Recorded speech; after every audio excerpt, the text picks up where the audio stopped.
Hi guys, welcome to devil king. இனி நம்ம solo levelling season 1 episode 3 தான் பார்க்க போகிறோம். போன எபிசோட் பார்க்காதவங்க போய் பாட்டு வந்துடுங்க, அப்போ தான் இந்த எபிசோட் உங்களுக்கு புரியும். வாங்க வளவலான்னு பேசாமல் கதைக்குள்ளே போகலாம். கதையோட ஆரம்பத்திலேயே மறுபடியும் ஒரு காப்பிக்கிறாங்க நம்ம ஹீரோட பாயிண்ட் ஆஃப் வியூவில் இருந்து. நம்ம ஹீரோவும் உயிர் போகிற நிலைமையில் இருக்க, கன்கிராச்சுலேஷன், நீங்கள் இந்த மிஷனை முடிச்சிட்டீங்க அப்படின்னு ஒரு நோட்டிஃபிகேஷன் வருது. அடுத்த கண்டு திறந்து பார்த்தா நம்ம ஹீரோ ஒரு ஹாஸ்பிட்டலில் இருக்கான். அதோட இல்லாமல் அவன் இழந்த கையும் காலும் திரும்பி வந்திருக்குது. அவனுக்கே ஆச்சரியமாயிருது. நடந்ததெல்லாம் கனவாங்கிற மாதிரி நம்ம ஹீரோ பார்க்குறான். அதோட அந்த இடத்துக்கு ஹண்டர் அசோசியேஷனில் இருக்கிற 2 பேர் வரானுங்க.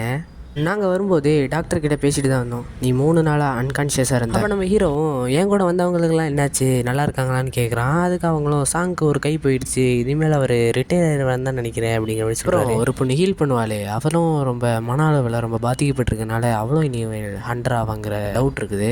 நம்ம ஹீரோவுக்கு அந்த இன்சிடென்ட் தான் ஞாபகம் வந்துட்டே இருக்கு. நீங்கள் பொண்ணு டபுள் டேஞ்சரில் இருந்து வெறும் 6 பேர் மட்டும் தான் உயிரோடி வந்திருக்கீங்க. ஹண்டர்ஸ் வேலை ரொம்ப ஆபத்தானது தான். இருந்தாலும் இந்த மாதிரியான ஒரு அவுட்கம் யாருமே எதிர்பார்க்க. இந்த சம்பவத்தை வெளியே சொன்னதுக்கப்புறம், ஆனால் இந்த ரேங்க் அப்புறம் உங்கள் லெவல் வந்து ஏலேருந்து எஸ் ரேங்க் வரைக்கும் போகும். ஆமாம், ரொம்ப ரேராக டபுள் அவைக்கன் ஆயிடுவாங்க. அப்போ நம்ம ஹீரோவும் எனக்கும் இந்த மாதிரி நடக்க வாய்ப்பு இருக்குங்கிற மாதிரி யோசிக்கிறான். அப்படி இவரும் ரேங்கை மெஷர் பண்ணுற அந்த மிஷினை நம்ம ஹீரோ முன்னாடி நீட்டி இதில் கை வைங்கிறாரு.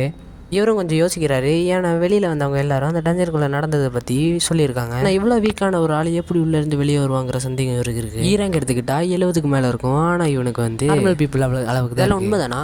ஏன்னா அந்த டஞ்சன் வேறு க்ளோஸ் ஆகிடுச்சு, இனிமேல் உள்ளே போய் கூட பார்க்க முடியாதுங்கிற மாதிரி யோசிக்கிறாரு. இது வேறு மறுபடியும் வந்துருச்சா, இது என்னால் மட்டும் தான் பார்க்க முடியும். ஆனால் இது வந்து டச் பண்ணுற பேனலும் நம்ம ஹீரோ இதே பேனலை வந்து ஹாரண்டபிளோட டெம்பிளில் பார்த்துருப்போம். அதே நேரத்தில் நம்ம ஹீரோட தங்கச்சி வந்து ஹீரோவை பிடிச்சி திட்ட ஆரம்பிச்சிடுறா. திட்டுறது எல்லாத்தையும் நம்ம ஹீரோ வாயை மட்டும் கேட்டுட்டு தான் இருக்கான். ஏன்னா கேட்காம இருந்தா மறுபடியும் அதுக்கும் திட்ட ஆரம்பிச்சு, நான் இங்கே ஒரு திட்டிட்டு இருக்கேன், நீ என்ன சிரிச்சிட்டு இருக்கேன்னு அதுக்கும் தனியாக பேச ஆரம்பிச்சிடுறா. ஜீனா, உன்னால இதை பார்க்க முடியுதா அப்படின்னு ஹீரோ கேட்குறான். அதுக்கு அவளும் எனக்கு ஏற்கனவே காது குத்தியாச்சுங்கிற மாதிரி காமெடி பண்ணிட்டு இருக்கா. இதே தெரியாததை பற்றி கேட்குறியே, உனக்கு ஏதாவது மண்டக்கலாம்? அதெல்லாம் இல்லை, கேம்னு எடுத்துக்கிட்டா மெசேஜிங் பாக்ஸ் இருக்கும்ல. ஆமாம் இருக்கும். அப்போ அந்த பிளேயருக்கு என்ன அர்த்தங்கிற மாதிரி நம்ம ஹீரோ யோசிக்கிறான். அப்புறம் அவளும் சரி உனக்கு ஒன்றும் ஆகலை, நான் கிளம்புறேன்னு கிளம்புறா. வெளில போனதும் அவள் ஃப்ரெண்டு கூட உள்ளே வராமல் வெளில தான் நின்றுருக்கா. அப்படியே நம்ம ஹீரோவும் நோட்டிஃபிகேஷனில் இருக்கிறத படிச்சுட்டு இருக்கிறான். நாங்கள் பிளேயருக்கு ஏற்ற மாதிரி சிஸ்டத்தோட டிசைனை அமைச்சிருக்கோம். சிஸ்டம் சொல்கிறத கேட்கலன்னா உங்களுக்கு பெனால்ட்டி கிடைக்கும்.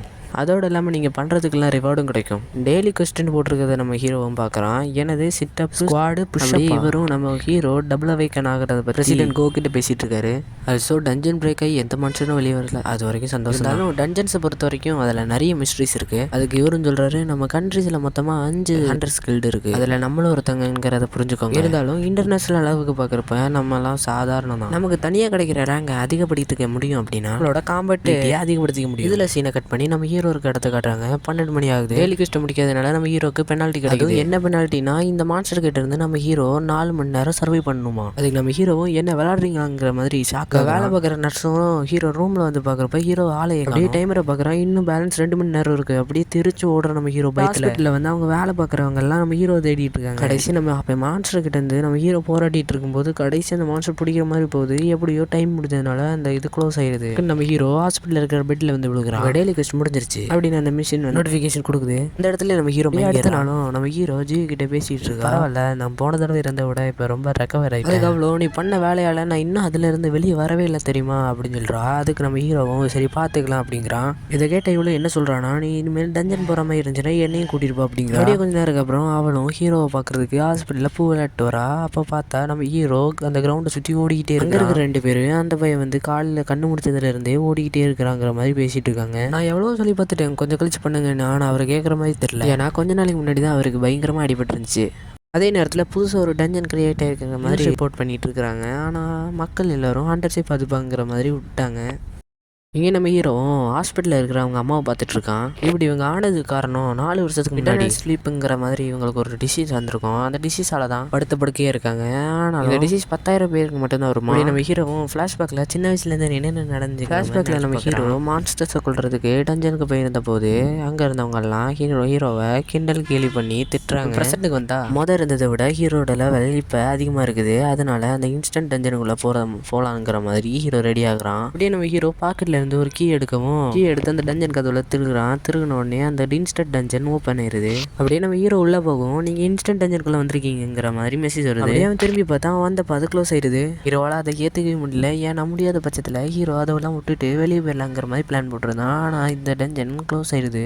அப்படி ஹீரோவும் புரிஞ்சுக்கிறான் டஞ்சனை கிளியர் பண்ணுறது வரை டஞ்சனை விட்டு வெளியே போக முடியாதுன்னு. இதுக்கு முன்னாடி நான் ஹீரோங்கில் இருக்கிற மாஸ்டர்ஸை கூட கொண்டது கிடையாது. பாசையும் கொலை சொல்கிறானுங்க அப்படின்னு சொல்லி நம்ம ஹீரோ பீதியில் இருக்கிறான். அப்படியே நம்ம ஹீரோ பயத்தில் போயிட்டு இருக்கப்போ ஒரு 3 காப்ளின் நம்ம ஹீரோ அட்டாக் பண்ண வருது. போன தடவை அந்த காப்ளின் கிட்ட இருந்து வயிற்றுல குத்து வாங்கினதை பற்றி நினைக்கிறான். அவனால் முடிஞ்ச அளவுக்கு அந்த காப்ளின் கிட்ட ஃபைட் போடுறான்.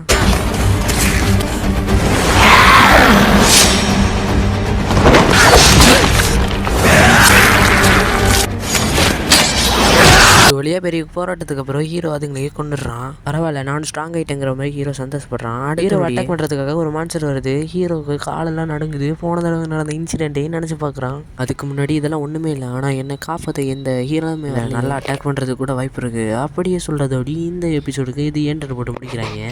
ஓகே கைஸ், இந்த எபிசோடு எப்படி இருந்துச்சுன்னு கீழே கமெண்ட் பண்ணுங்கள். மறக்காமல் நம்ம சேனலை சப்ஸ்கிரைப் பண்ணிடுங்க. போன தடவை சொன்ன மாதிரி தான் நிறைய பேர் லைக் பண்ண மாட்டீங்க, சப்ஸ்கிரைபும் பண்ண மாட்டீங்க. மறக்காமல் சப்ஸ்கிரைப் பண்ணிடுங்க. அப்போ தான் எனக்கு சப்போர்ட் ஆகும். நாளைக்கு எபிசோட் 4 சந்திக்கிறேன். பாய்.